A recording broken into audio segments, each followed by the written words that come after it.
Hello বন্ধুরা, সবাই কেমন আছো? আশা করছি সবাই ভালো আছে। Welcome to Indu blog and good morning. So আজকের এই ব্লগে আমি সকাল থেকে রাত অবধি কী করে কাটাই, কী কী কাজ করি, এইগুলো কিন্তু তো চলো তা দেখানো যাক আজকে কি কি করছি বা প্রতিদিন আমি কিভাবে কাটাই। তো সকালের প্রথমেই রুটিন থাকে যে আমার বাইরে একটা কলাপসিবল গেট আছে, সেই কলাপসিবল গেটটাকে খুলে দেওয়া। তারপরে আমি চলে আসি নিজেকে ফ্রেশ করতে, কারণ আমার মেয়ের স্কুল থাকে।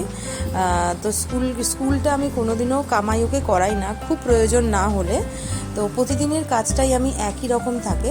তো আমি নিজেকে ফ্রেশ করে নিয়ে তারপরে চলে যাই হচ্ছে গোপালকে তুলে বিছানাপত্র গুছিয়ে তারপর চলে যাই আমি রান্নাঘরে গিয়ে আমি নিয়ে নিই হচ্ছে 1 গ্লাস গরম জল, যেটা আমাকে প্রত্যেক দিন খেতে লাগে। আমি ওটা 12 মাস খেয়ে থাকি। তারপরে হচ্ছে আমি মেয়ের জন্য দুধ গরম করি, টিফিন তৈরি করি, ওর ওয়াটার বটলে জল ভরে নিয়ে ওকে রেডি টেডি করে আমি ওকে স্কুলে পাঠিয়ে দিই। চলো বন্ধুরা, দেখতে থাকো।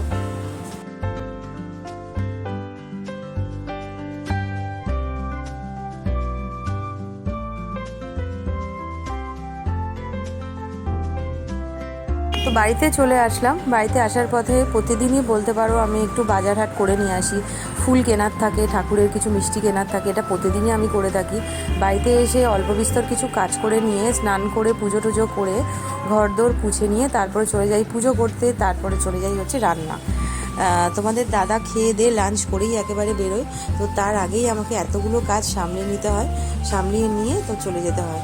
তো প্রত্যেক দিনের যে আমার যে নিত্য যে জামা কাপড়গুলো থাকে সেগুলো খুব একটা মেশিনে দিই না, সেগুলো চেষ্টা করি হাতে কাচার, কারণ খুব অল্পই জামা কাপড় থাকে।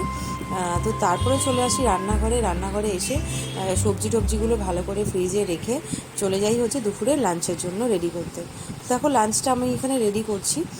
তো এটা তো প্রত্যেক দিনেরই কাজ। তো ভাত উগুর দিলাম, দিয়ে এখানে রান্না অল্প যেরকম হয়ে থাকে, নিরামিষের দিন নিরামিষ, নইলে আমিষের দিন আমিষ, মাংস মাছ ডিম এরকম করে থাকি। আর এটা হচ্ছে প্রত্যেক দিনেরই। তো চলো।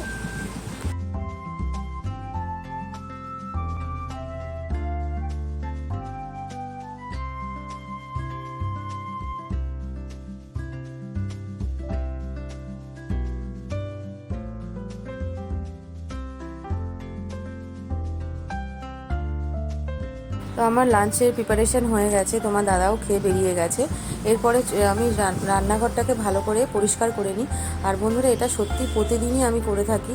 অ্যাকোয়াগার্ড পরিষ্কার করা, ফ্রিজ পরিষ্কার করা, এমন না যে খুব মানে বের করে নিয়ে সব কিছু ডিপ ক্লিন করি, কিন্তু এটা আমি না প্রতিদিনই করি বলে সব কিছু পরিষ্কার রাখি।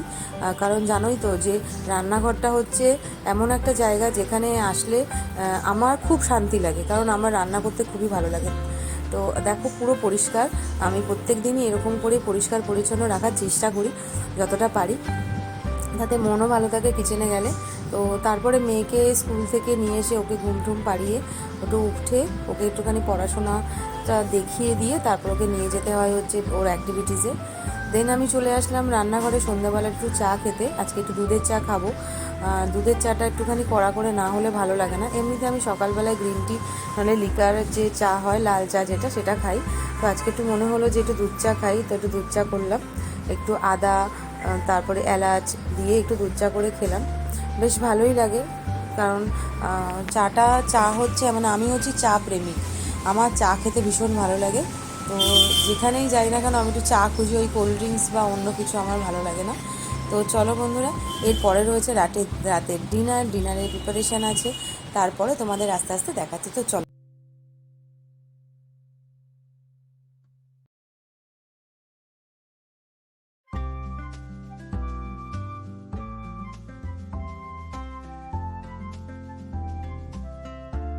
তো তারপরে রুটির জন্য আটা মেখে নিলাম। তো হঠাৎ করে এসে মেয়ে বলছে না একটু মানে ময়দা মাখলে ভালো হতো, যে একটু পরোটা খাবো। তো আমি ভাবলাম ময়দা খাস না, তো ওই আটা যেটা ছিল ওটা দিয়ে একটু পরোটা আর একটু মিষ্টি আলু চচ্চড়ি করে নিলাম রাতের জন্য। কেন রাতে তো মেখে যখন নিয়েছি তো এটা দিয়েই করে নিলাম। তো তারপরে আমাদের ডিনারটা কমপ্লিট করলাম। ডিনারটা করে তারপরে আমি বসে যাই হচ্ছে একটু এডিটিংটা করে তারপরে আমি রাতের বেলায় আমার নিজের কাজটা শেষ করি। তার মধ্যে মেয়েকে নিয়ে হয়তো মেয়ের ড্রয়িংয়ে গেলাম বা মেয়েকে পড়াতে বসাই। এভরিডে আমার একটা রুটিন থাকে যে মেয়েকে নিয়ে পড়তে বসানো, তো সেটা তোমাদের সাথে ভিডিওটা শেয়ার করতে পারলাম না, সেটা আর একদিন শেয়ার করব। তো আমার এইভাবেই কাটে সারাটা দিন। তোমাদের কাদের কিভাবে কাটে বা আমাকে কমেন্ট সেকশানে অবশ্যই জানিও। আর ভালো যদি লাগে তাহলে আমাকে অবশ্যই কিন্তু বলো। আর চ্যানেলটা কিন্তু সাবস্ক্রাইব করতে একদমই ভুলো না। যারা যারা আসছো দেখছো তারা অবশ্যই কিন্তু আমার